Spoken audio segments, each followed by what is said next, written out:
primer episodio de Estrategias de Respuesta Pacífica, del libro Reacción Cero, una mirada desde el amor, de Luis Hernando Mutis Ibarra. El desarrollo espiritual sucede cuando superamos las dificultades, los problemas y los conflictos sin sufrir, con serenidad y eficiencia. Estrategias de respuesta pacífica. Los ataques verbales. Esta parte está construida a partir de lo tomado, adaptado y compuesto desde dos libros de Barbara Berkham. Primero, Judo con palabras, defiéndete cuando te falten al respeto. Y segundo, Cómo defenderse de los ataques verbales, un curso práctico para que no te quedes sin palabras. Dice André Protin, el objetivo no es vencer al atacante obteniendo resistencia y contraatacando, lo cual significaría entrar en su juego, sino desviar sus acciones a nuestro favor mediante una serie de movimientos circulares, de manera que no consiga nada con el ataque y no pueda repetirlo. ¿Cómo reaccionamos ante una burla? ¿Cómo contestamos a un comentario insolente o una broma pesada? ¿Malgastamos nuestra energía enfadándonos? Un ataque verbal puede ser tan ofensivo como una bofetada. Ante este tipo de agresión, la mayoría de nosotros nos quedamos atónitos o, como mucho, respondemos demasiado tarde. También, y por lo general, cuando nos faltan al respeto, se meten con nosotros de manera grosera y vulgar o nos atacan verbalmente. La reacción común es que muchas veces nos exaltamos y nos volvemos mucho más vulgares o volvemos con ataques doblemente agresivos, pues la idea es no dejarnos. Con ello nos creemos más poderosos, nos sentimos mejor. Sin embargo, sabiéndolo o no, caemos más bajo que aquel que nos ataca. Prácticamente nos convertimos en títeres de nuestro interlocutor. Ya estamos siendo movidos al son de los hilos de sus palabras. Esto es igualarnos por lo bajo. En nuestra vida diaria, todos conocemos situaciones como estas. El empleado de los grandes almacenes contesta con displicencia a nuestra inofensiva pregunta. Una enfermera se muestra insolente ante nuestra necesidad de adelantar la atención médica. El tío o un familiar no para de molestarnos durante toda la reunión. Otro u otra, ante un reclamo, se vuelve insolente, despótico o agresivo. El compañero de trabajo nos provoca con sus bromas pesadas. Estamos constantemente expuestos a ataques verbales, a críticas destructivas, a las burlas, a bromas pesadas. Por supuesto, podemos contraatacar, pero el agresor no suele batirse en retirada, sino que acostumbra a responder con mayor violencia todavía. Es natural que nos defendamos ante las agresiones. Ojo por ojo, diente por diente. Obtenemos resultados cotidianamente, en la calle, en debates de televisión, en reuniones familiares. Somos testigos de un intercambio continuo de agresiones desagradables, ruidosas y superficiales. Al final, todos salen perdiendo. Padecen estrés, alteraciones nerviosas, sufren dolorosas heridas psíquicas y guardan oscuros deseos de venganza. Eso es intolerable. Pobre de él si vuelve a hacerlo. Le voy a dar su merecido. Las agresiones verbales resultan aún más penosas para aquellos que no tienen reacción rápida, que se quedan mudos y sorprendidos ante los comentarios insolentes. No encuentran la respuesta adecuada hasta que ya ha pasado todo y entonces se llenan de ira y se sienten frustrados por haberse quedado con la palabra en la boca. El sueño de todo aquel que suele permanecer estupefacto es aprender a contestar y sorprender al agresor con una respuesta ingeniosa tipo Hollywood. Observemos más de cerca y examinemos los ataques verbales, las agresiones con palabras que con más frecuencia encontramos en la vida cotidiana. Se trata de comentarios insolentes típicos, de observaciones estúpidas, de burlas maliciosas, de indirectazos, incluso de gestos displicentes. ¿por qué se producen? ¿Siempre hay mala intención detrás? Nos ocurre que oímos las palabras y de inmediato nos sentimos aludidos y ofendidos. Todo ocurre mucho más deprisa que en el lanzamiento de un cohete de verdad, puesto que, en nuestro caso, no hay cuenta regresiva. No contamos a partir de 10 antes de salir disparados. No, los motores arrancan de manera instantánea, encontrándonos en la órbita del sentimiento de ofensa e indignación. ¿Acaso no podemos la próxima vez pararnos un momento en vez de estallar enseguida? La próxima vez que nos enfrentemos a un ataque verbal, ¿no podríamos contenernos un momento para comprender qué ha ocurrido? ¿Era realmente un ataque? ¿Qué le ha impulsado a decir precisamente esas palabras? ¿Por qué ha hecho esa observación? En este mismo sentido, las bromas pesadas, las indirectas malintencionadas, a menudo dejan profundas heridas que tardan años en cicatrizar. Se suelen plantear las mismas preguntas. ¿Qué podemos hacer ante un ataque personal? ¿Cómo podemos defendernos ante una crítica injustificada del jefe? ¿Qué le contestamos a un padre de familia que nos ofende? ¿Cómo podemos defendernos de las continuas provocaciones del compañero o compañera de trabajo? ¿Les pagamos con la misma moneda? ¿Nos callamos? ¿Existen otras alternativas? Definitivamente existen múltiples alternativas. La respuesta está en nuestras manos. Las técnicas de autodefensa oral son una especie de arte marcial verbal que se constituyen en retóricas para todos los que deseen responder de manera inteligente. Estas técnicas de autodefensa tienen como único objetivo hacer frente al ataque y volver a restablecer la paz. André Protin escribe en su libro Aikido: el Aikido no contempla el ataque. La base de esta arte marcial es tan defensiva, tan poco combativa, que no enseña estrategias ofensivas. El Aikido sustituye fuerza por sensibilidad, brutalidad por elegancia. Y el punto de llegada podría ser poder comprender el nivel de conciencia que cada persona lleva en su vida, donde hace lo que cree que es correcto y se guía por sus creencias y sus sentimientos. La idea es que con la información que tengamos, así nos expresamos. Y si tenemos información de amor, podemos comprender, por lo que en absoluto nos vamos a sentir ofendidos y no pasaría nada, solo nos estaríamos entrenando en la no reacción. Mientras tanto, podemos hacer uso de las herramientas que vamos a trabajar para ir ganando propiedad en manejar las situaciones con mayor sabiduría. Igual es un entrenamiento que lo primero que necesita es actuar, no reaccionar. Eso es la serenidad.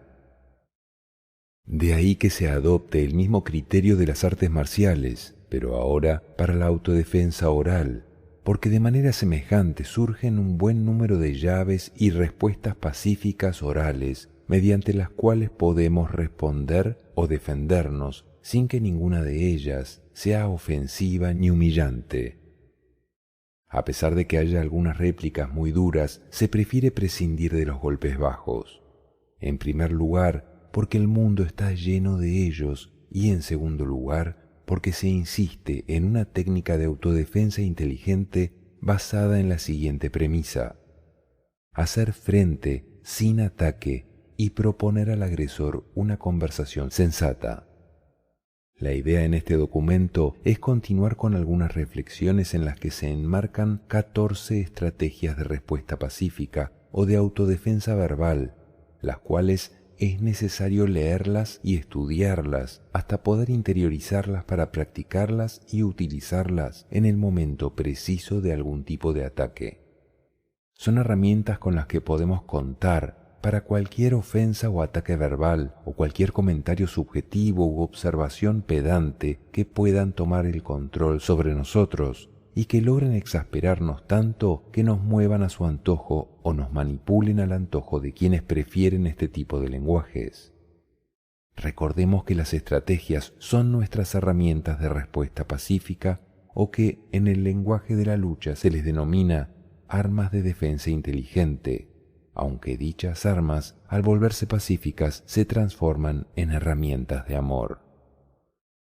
Las 14 estrategias de respuesta pacífica son: respuesta desintoxicante, silencio animado, responder con 2 sílabas, cumplido sorprendente, la desviación, el refrán inadecuado, esclarecer conflictos, dar la razón, explorar la opinión del interlocutor, ignorar al agresor, constatación objetiva, ceder, confrontación y conclusión para crear otras formas.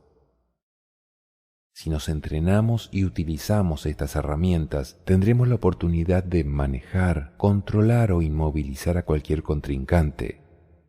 Podremos con estos procedimientos superar y frenar tranquilamente cualquier ataque respondiendo a las impertinencias sin ofender, replicar con inteligencia y humor sin multiplicar los lenguajes groseros y agresivos, despistar a nuestros contrincantes con respuestas extravagantes y disfrutarlo pensando en el siguiente reto: la capacidad de devolver sabiduría por agresión, tomado y adaptado de Barbara Berkham en su libro Judo con palabras. Mientras el éxito sea nuestro objetivo, no podremos liberarnos del miedo, porque el deseo de tener éxito inevitablemente genera el miedo al fracaso. Jiddu Krishnamurti. Hablando con acierto, ¿a quién no le gustaría contestar a los comentarios insolentes con una respuesta impresionante y sabia? Entonces podríamos acariciar con nuestras palabras amorosas a cualquier impertinente, y eso sin tener que pensar demasiado, con una sonrisa serena e impasible en los labios. Eso podría ser genial, pero no obstante, el asunto tiene una dificultad. Es muy difícil conseguir esa capacidad de manera espontánea y a la vez brillante. Dicho lisa y llanamente, se trata de un ideal muy elevado. La realidad es que los comentarios impertinentes suelen pillarnos desprevenidos casi a quemarropa. Generalmente nos quedamos demasiado perplejos para contestar. A lo mejor conseguimos pronunciar algo así como: «Párele, ¿a qué viene eso? ¿Qué le pasa?», o solo somos capaces de poner cara de enfado. Fin, ahí acaba todo. Nada de reacciones impresionantes, nada que pudiera detener al impertinente. Luego, eso nos queda en la cabeza. Reproducimos la situación incansablemente en nuestra mente una y otra vez, siempre con reacciones distintas y con nuevas réplicas o, como siempre, con reacciones del mismo nivel de agresión. Sí, por lo general, las respuestas adecuadas se nos ocurren cuando todo ha pasado. El comentario quizás solo ha durado 3 segundos, pero puede estar por horas carcomiéndonos el evento en nuestra mente. Se queda patinando horas valiosas de nuestra vida en las que damos vueltas y vueltas a algo que ya pertenece al pasado. Horas en las que estamos de mal humor y avivamos nuestro enfado. Pero al menos al final sabemos qué tendríamos que haber contestado. Lo malo es que ya hemos perdido el transporte, no podemos cambiar el pasado. Y el futuro es incierto. ¿Volverá a repetirse la misma situación? Si es así, recordaremos entonces nuestra supercontestación o nuestra sabia respuesta. A lo mejor volvemos a quedarnos sin habla. Lo único que queda después de tanto cavilar es la ligera sensación de estar en el bando perdedor, porque aparentemente no tenemos suficiente capacidad de réplica agresiva y por lo común menos respuesta pacífica que calme y apacigüe al interlocutor violento o atrevido. Pero tomemos conciencia de la realidad y examinémosla con más precisión. Si observamos en la vida cotidiana, comprobaremos que podemos responder con muchísima rapidez. Si, por ejemplo, se nos pregunta la hora, miramos el reloj y contestamos inmediatamente, o decimos que no llevamos reloj, o calculamos la hora que es. En cualquier caso, rápidamente se nos ocurre una respuesta adecuada, y eso mismo nos pasa en la mayoría de las conversaciones. Alguien nos comenta algo y nosotros contestamos rápida y adecuadamente.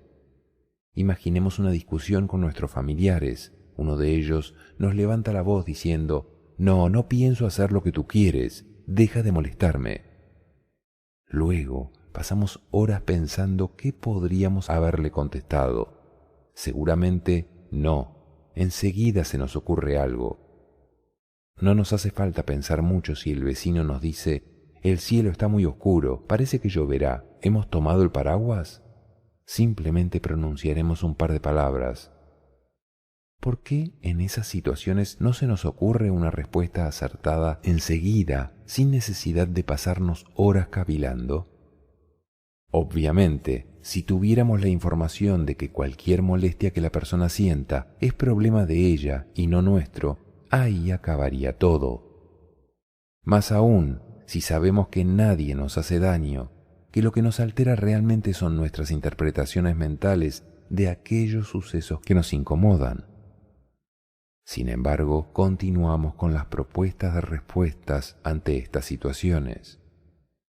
Observemos nuestra forma habitual de hablar en situaciones cotidianas. Sí, tenemos respuesta para todo, pero creemos que eso no tiene nada que ver con la capacidad de réplica, menos de respuesta inteligente y sabia, pero realmente sí tiene que ver y mucho. Cuando no estamos bajo presión, siempre se nos ocurre algo. Siempre que no esperemos nada especial de nosotros, encontramos fácilmente las palabras adecuadas. Cuando no nos atosigamos, la mente produce gran cantidad de frases con las que podemos mantener tranquilamente una conversación. Pero cuanto más ocurrente intentamos ser, más nos cuesta. Cuando nos ponemos bajo presión, la mente se estresa y se bloquea. Igual que en un examen oral, parece que el estrés nos atontara. Cuando estamos estresados, nuestra gracia se esconde y nuestra creatividad se va al sótano. Pronunciar una frase sensata nos cuesta un gran esfuerzo, y menos aún cuando se trata de devolver sabiduría a cambio de la agresión verbal y hasta gestual o la impertinencia. ¿Por qué no somos capaces de contentarnos con lo que normalmente decimos sin exigirnos demasiado? ¿Por qué no nos conformamos con dar una respuesta cualquiera, un simple «vaya» o «¿qué pasó?», por ejemplo? Nos exigimos tanta capacidad de respuesta porque a menudo vemos que hay gente con esa capacidad. A diario observamos que hay personas que disparan respuestas graciosas cuando alguien les hace un comentario impertinente. Lo vemos cada día, sobre todo en la televisión. En las películas y en las series de televisión nos sirven réplicas geniales. En ellas se dedican exclusivamente a dar respuestas magníficas. En el cine y en la televisión todo parece muy fácil.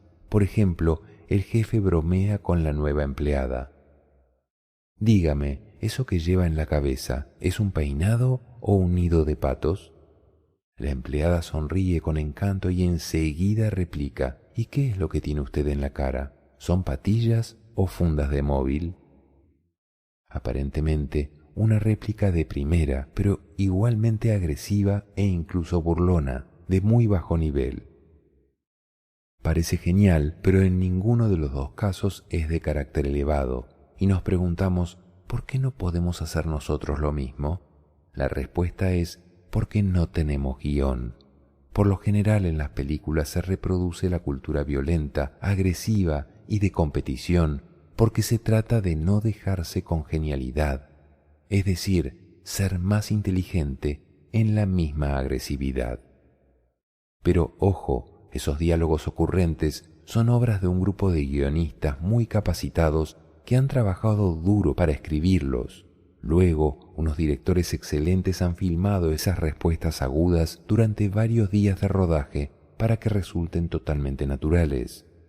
Es decir, que el modelo que probablemente hayamos elegido es el resultado de una producción larga, disciplinada e intensa, una producción en la que ha participado una gran cantidad de expertos y artistas muy bien entrenados y pagados. Esas réplicas bien escenificadas sobrepasan con mucho nuestras posibilidades. La verdad es que en la vida cotidiana estamos solos, nos faltan los guionistas, no disponemos de un guión con réplicas geniales.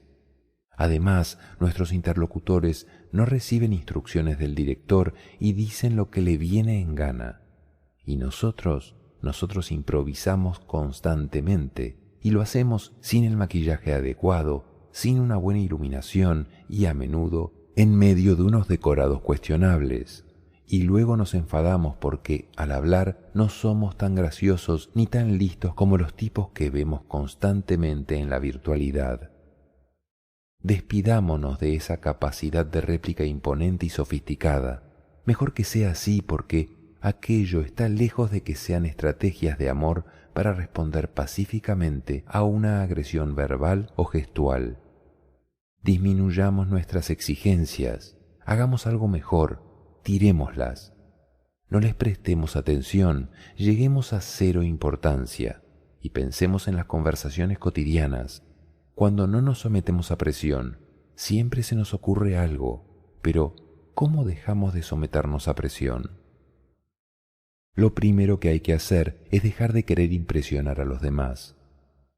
La primera persona a la que no tenemos que impresionar es al impertinente, porque es precisamente quien nos ha hecho el comentario chocante. Y con ello, su contribución al acto comunicativo ha sido entre regular y mala. ¿Y nosotros intentamos emplearnos a fondo? Pues no, ahorrémonoslo. Basta con darle una respuesta regular, banal o no darle ninguna, no hacerle caso, o sea, un oportuno silencio consciente. Y si solo somos capaces de decir repitámoslo un par de veces. Es un comentario de 2 sílabas. No tengamos reparo en escatimarle un poco nuestra inteligencia y mostrarle nuestra invulnerabilidad, nuestra capacidad de no dejarnos afectar por eso. En segundo lugar, es importante que no convirtamos al impertinente en miembro del jurado de un concurso, porque esa persona no es la instancia que debe juzgar si hemos contestado bien o no. No nos preocupemos por lo que el impertinente piense de nosotros. Nadie tiene que valorarnos. No estamos en un escenario y no tenemos que bailar delante de nadie. Sea cual sea nuestra reacción a un comentario chocante, a nosotros nos sobra y nos basta. Lo único que importa es que no nos enfademos y no tengamos la sensación de que nos han herido. En absoluto permitamos que nuestra paz interior se vea vulnerada. Ese es precisamente el objetivo de las estrategias de respuesta pacífica que contiene este documento. Todas son muy sencillas. Con ellas podemos contestar sin tener que pensar mucho la respuesta. Lo único que necesitamos es la libertad de no someternos a presión, de no estar al mando de las reacciones del otro. Demos una respuesta que nos resulte fácil. Digamos algo que nos haga sonreír con satisfacción, como cualquiera de las estrategias de respuesta pacífica que estaremos trabajando en las enunciadas anteriormente. Además, no hay ningún reglamento sobre cómo llegar a las respuestas. No tenemos que aprendernos nada de memoria, o, si ya tenemos la comprensión, la sabiduría de saber que toda persona hace lo mejor que puede y dice lo mejor que sabe. Sabremos que toda reacción viene del ego, de su personalidad, de sus creencias, de su ignorancia. Entonces no nos afectará para nada en nuestro interior. Nuestra paz interior no se verá perturbada en lo más mínimo y la impertinencia se quedará donde se produjo. Ahora, la pregunta es, ¿cómo podemos evitar quedarnos sin habla? Nosotros podemos encontrar maneras creativas de hacerlo. La sugerencia es que, sin reaccionar, actuemos como mejor nos vaya, y si de vez en cuando no se nos ocurre nada, admitámoslo tranquilamente, y podríamos, por ejemplo, decir: ahora no se me ocurre qué decirte, pero mañana pongamos a las 3 de la tarde, tendré tiempo y podré contestarte. Bueno, pues hasta mañana, y nos daremos con serenidad 24 horas para responder. En realidad, no depende de nuestra respuesta, más depende de que estemos por encima a nivel emocional y mental, porque eso demuestra que el comentario estúpido no nos ha afectado. ¿Conocemos a fondo la capacidad de respuesta pacífica? Todos queremos tener capacidad de no dejarnos afectar, de comprender el comportamiento y formas de reaccionar de las personas, pero pocos saben en qué consiste o cómo se maneja. ¿Sabemos cómo funciona en primera instancia dicha capacidad? A continuación, se formulan 6 preguntas contundentes y posibles respuestas que pueden dar cuenta de la capacidad que tenemos. Esto nos ayudará a ubicarnos en estos contextos. Pregunta 1. ¿En qué consiste ante todo la capacidad de responder o actuar de manera pacífica? Podría responderse con estos 2 aspectos: dar una respuesta con la que podamos reírnos o para ejercitar el sentido del absurdo y las tonterías. Pero como es cuestión de gustos, podríamos decir que consiste en enseñarle a nuestro interlocutor que somos mejores personas, que somos invulnerables a sus reacciones agresivas. Pregunta 2. Como las buenas respuestas no tienen que hacerse esperar demasiado, ¿de cuánto tiempo de reflexión disponemos después de oír un comentario impertinente? Seguramente puede ser entre 5 segundos y hasta 5 minutos. Pregunta 3. Cuando alguien nos ha dicho una verdadera estupidez, ¿cómo evitamos pensar durante horas en ese comentario estúpido? Podemos gruñir 3 veces en voz alta o gritar muy fuerte y después ir a trotar o hacer ejercicios hasta que el sudor nos cubra o hasta que nos cansemos. Nos ponemos delante de un espejo y nos pasamos varios minutos haciendo nuestras peores muecas. Escribimos una impertinencia en una hoja de papel. Rompemos la hoja en trozos diminutos. Aceptamos todos nuestros sentimientos. Perdonamos al adversario, o mejor, lo comprendemos y disfrutamos del momento. Pregunta 4. ¿Qué suele bloquear las respuestas pacíficas, graciosas y rápidas? Bueno, los siguientes son buenos motivos: el miedo a acabar en soledad, hacer el ridículo, no ser más inteligentes que quien nos ataca, dar motivos para mayores ataques, unas exigencias demasiado elevadas, el cansancio y la fatiga, las leyes y las normas, no poder accionar en vez de reaccionar. Pregunta 5. ¿Cómo consideramos a los que afirman ser capaces de respuestas brillantes? Se las considera como personas dignas de estudio a las que pronto les haremos unas cuantas pruebas, aunque también se las puede considerar como personas admirables que nos sirven de modelo o como fanfarrones engreídos que nos menosprecian. Es necesario saber y aprender de sus formas de manejar los conflictos y de ser capaces de llegar a la imperturbabilidad. Pregunta 6. ¿Creemos que la capacidad de respuesta pacífica y amorosa se puede aprender y practicar? La respuesta es sí. Solo hay que tener en cuenta la información de amor que nos permite comprender al ser humano, tener presentes los instrumentos sobre las estrategias de respuesta pacífica y las reflexiones sobre ellas, y aprendiendo a no ofendernos y entrenarnos en nuestra paz invulnerable. Leer, releer, apropiarse de las lecturas a este respecto y entrenarnos continuamente con lo que la vida nos pone delante de manera continua, viviendo y experimentando los problemas donde podemos observarnos y aprender de lo que pensamos y sentimos para utilizarlos en nuestro beneficio.